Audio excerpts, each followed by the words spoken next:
प्रत्येक वर्ष विश्व रक्तदान दिवस कब मनाते हैं? तो इसका आंसर हो जाइए 14 जून को। ठीक है, 14 जून को प्रत्येक वर्ष है जो ये रक्तदान दिवस के रूप में मनाते हैं। चलिए इसका नोट्स देख लेते हैं।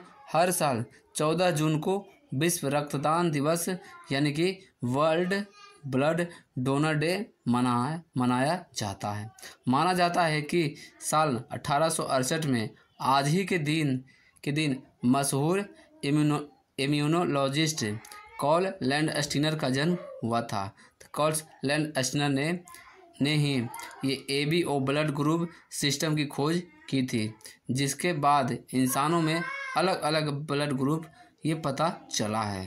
ठीक है, ये जो रक्तदान 14 जून को क्यों मनाया जाता है? क्योंकि ये जो थे लैंडस्टीनर जो कि यह ब्लड ग्रुप के यह खोज किए थे। ठीक है, उन्हीं का जन्मदिन के अवसर पर यह मनाया जाता है विश्व रक्तदान दिवस। ठीक है, चलिए अगला नमस्कार दोस्तों आज की इस वीडियो में मैं आप सभी को आज का महत्वपूर्ण करंट अफेयर बता रहा हूँ। 14 जून 2024 का ये सभी महत्वपूर्ण करंट अफेयर क्वेश्चन है। रेलवे, एसएससी, कोई भी स्टेट लेवल या अदर कंपटीशन एग्जाम के लिए ये सभी करंट अफेयर बहुत ही महत्वपूर्ण है। ठीक है, चलिए वीडियो को शुरू करते हैं। शुरू करने से पहले आपसे एक रिक्वेस्ट है, अभी तक आपने चैनल को सब्सक्राइब नहीं किया तो चैनल को सब्सक्राइब कर लीजिए अभी के स्टडी पॉइंट को। पहला नंबर क्वेश्चन के साथ आ जाते हैं। पहला नंबर क्वेश्चन है, हाल ही में कौन एक ग्रामीण विकास विभाग के निदेशक नियुक्त हुए हैं? तो इसका आंसर हो जाइए राजप्रिय सिंह। ठीक है, राजप्रिय सिंह है जो एक ग्रामीण विकास विभाग के निदेशक के रूप में नियुक्त हुए हैं। चलिए इसका नोट्स देख लेते हैं। भारतीय वन सेवा के 2010 बैच के अधिकारी राजप्रिय सिंह को एक ग्रामीण विकास मंत्रालय के अंतर्गत एक ग्रामीण विकास विभाग में निदेशक नियुक्त किया गया है। ठीक है, यानी कि ग्रामीण विकास विभाग के निर्देशक कौन हो गए? ये राजप्रिय सिंह हैं। ठीक है, चलिए अगला क्वेश्चन में आ जाते हैं। अगला नंबर क्वेश्चन है, प्रत्येक वर्ष विश्व रक्तदान दिवस ये कब मनाते हैं? तो इसका आंसर हो जाइए 14 जून को। ठीक है, 14 जून को प्रत्येक वर्ष है जो ये रक्तदान दिवस मनाते हैं।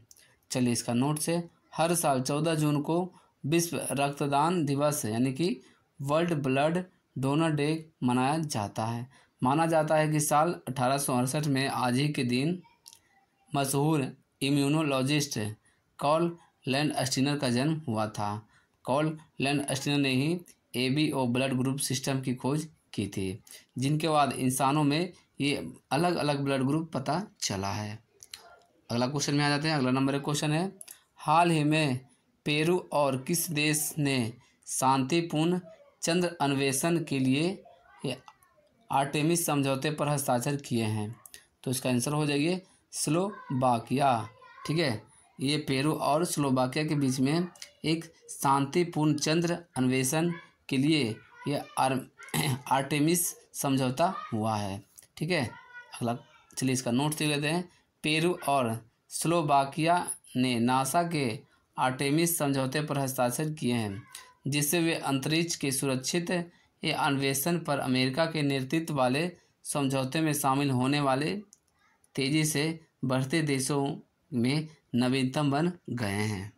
अगला क्वेश्चन में आ जाते हैं। अगला नंबर क्वेश्चन है, हाल ही में किस देश की संसद और नेशनल असेंबली को ये राष्ट्रपति ने भंग कर दिया है? तो इसका आंसर हो जाइए फ्रांस। ठीक है, फ्रांस देश की संसद और नेशनल असेंबली को राष्ट्रपति है जो यह भंग कर दिया है। ठीक है, चलिए इसका नोट्स है। फ्रांस के राष्ट्रपति इमैनुअल मैक्रों ने अचानक से नेशनल असेंबली को ये भंग कर दिया है। ठीक है, तो फ्रांस के राष्ट्रपति कौन हो गए? ये इमैनुअल मैक्रों हैं। ठीक है, चलिए अगला क्वेश्चन में आ जाते हैं। अगला नंबर क्वेश्चन है, हाल ही के खबरों में रहा ये मोगला बंदरगाह किस देश में स्थित है? तो इसका आंसर हो जाइए बांग्लादेश। ठीक है, मोगला बंदरगाह है जो ये बांग्लादेश में यह स्थित है। चलिए इसका नोट से, राजनीतिक रूप से स्थित बंदरगाह को चलाने के लिए चीन के प्रयासों के बीच भारत ने बांग्लादेश में मोगला बंदरगाह संचालन और वहां एक नया टर्मिनल बनाने की रुचि व्यक्त की है। ठीक है, मोगला बंदरगाह है जो ये कहाँ है, किस देश में है? तो ये बांग्लादेश में यह स्थित है। ठीक है, चलिए अगला क्वेश्चन में आ जाते हैं। अगला नंबर क्वेश्चन है, हाल ही में कौन अल्टीमेट फाइटिंग चैंपियनशिप ये जीतने वाली पहली भारतीय महिला बनी है? तो इसका आंसर हो जाइए पूजा तोमर। ठीक है, पूजा तोमर है जो ये अल्टीमेट ये फाइटिंग चैंपियनशिप जीतने वाली भारत की पहली महिला बनी है। चलिए इसका नोट से, बिजरोल गांव की रहने वाली मिक्स मार्शल आर्ट्स पूजा तोमर ने अमेरिका में अल्टीमेट फाइटिंग चैंपियनशिप में पहली फाइट जीत कर वह इतिहास रच दिया है। ठीक है, चलिए अगला क्वेश्चन में आ जाते हैं। अगला नंबर क्वेश्चन है, हाल ही में कौन भारतीय नौसेना की पहली महिला हेलीकॉप्टर पायलट बनी है? तो इसका आंसर हो जाइए अनामिका बी राजीव। ठीक है, अनामिका बी राजीव है जो ये भारत की पहली नौसेना भारत की पहली हेलीकॉप्टर पायलट बनी है। ठीक है, जो कि भारतीय नौसेना की। चलिए इसका नोट्स देख लेते हैं। ये सब लेफ्टिनेंट अनामिका बी राजीव ये रानीपेट जिले के अराकोनम में नौसेना वायु स्टेशन यानी कि INS रजौली में आयोजित पासिंग आउट परेड के दौरान भारतीय नौसेना की पहली महिला हेलीकॉप्टर पायलट वह बनी है। ठीक है, चलिए अगला क्वेश्चन में आ जाते हैं। अगला नंबर क्वेश्चन है, हाल ही में फ़ोन पे ने किस देश में लंका पे के साथ साझेदारी की है? तो इसका आंसर हो जाइए श्रीलंका। ठीक है, फ़ोन पे जो लंका पे के साथ साझेदारी की है वो श्रीलंका देश के। ठीक है, अब चलिए इसका नोट से लेते हैं। फ़ोन पे ने भारत के पड़ोसी देश श्रीलंका में लंका पे के साथ साझेदारी की है। अगला क्वेश्चन में आ जाते हैं। अगला नंबर क्वेश्चन है, हाल ही में रितिका हुड्डा ने बुडापेस्ट रेसलिंग सीरीज में कौन सा पदक जीता है? तो इसका आंसर हो जाइए रजत पदक। ठीक है, ये रितिका हुड्डा है जो ये रजत पदक अपने नाम किया है ये बुडापेस्ट रेसलिंग सीरीज में। ठीक है, चलिए इसका नोट्स देख लेते हैं। बुडापेस्ट कुश्ती रैंकिंग सीरीज में 2024 है। ठीक है, रितिका हुड्डा ने यह जीता है रजत पदक। चलिए अगला क्वेश्चन में आ जाते हैं। हाल ही में फ्रेंच ओपन 2024 में पुरुष एकल खिताब ये किसने जीता है? तो इसका आंसर हो जाइए कार्लोस अल्काराज। ठीक है, कार्लोस अल्काराज है जो ये फ्रेंच ओपन 2024 में ये पुरुष एकल का खिताब अपने नाम किया है। चलिए इसका नोट्स देख लेते हैं। स्पेनिश टेनिस खिलाड़ी कार्लोस अल्काराज जो कि यह 21 वर्षीय हैं। ठीक है, अल्काराज ने फ्रांस के पेरिस में ये स्टेड रोलेस गैरोज में आयोजित फाइनल में जर्मनी के अलेक्जेंडर जेवरेन को हराकर ये फ्रेंच ओपन 2024 में यह जीता है। ठीक है, ये जो देखिए ये फ्रेंच ओपन जिसका नाम है जिसे ये रोलेट गैसेस के नाम से भी इसे जाना जाता है। चलिए अगला क्वेश्चन में आ जाते हैं। हाल ही में भारत की एक्सिम बैंक ने कहाँ अपना कार्यालय खोला है? तो इसका आंसर हो जाएगा ये नैरोबी। ठीक है, भारत की एक्सिम बैंक ने नैरोबी में अपना कार्यकाल खोला है। चलिए इसका नोट से, केन्या के नैरोबी में भारतीय निर्यात आयात बैंक इसको बोलते हैं इंडियन एक्सिम बैंक के पूर्वी अफ्रीका प्रतिनिधि कार्यालय का शुभारंभ किया है। ठीक है, ये जो नैरोबी है जो यह केन्या देश में यह स्थित है। अगला क्वेश्चन में आ जाते हैं। अगला नंबर एक क्वेश्चन है, हाल ही में किसने अपनी आत्मकथा सोर्स कोड माई बिगिनिंग्स को लॉन्च किया है? तो इसका आंसर हो जाएगा ये बिल गेट्स। ठीक है, बिल गेट्स का ये आत्मकथा है सोर्स कोड। ठीक है, इसे लॉन्च किया है बिल गेट ने। नोट्स देख लेते हैं। माइक्रोसॉफ्ट के सह संस्थापक बिल गेट्स ने अपनी बहुत सी प्रतीक्षित आत्मकथा जिसका नाम है सोर्स कोड यानी कि माई बिगिनिंग्स यह लॉन्च करने वाले हैं। ठीक है, बिल गेट्स की आत्मकथा है सोर्स कोड माई बिगिनिंग्स, इसे लॉन्च करने वाले हैं। चलिए अगला क्वेश्चन में आ जाते हैं।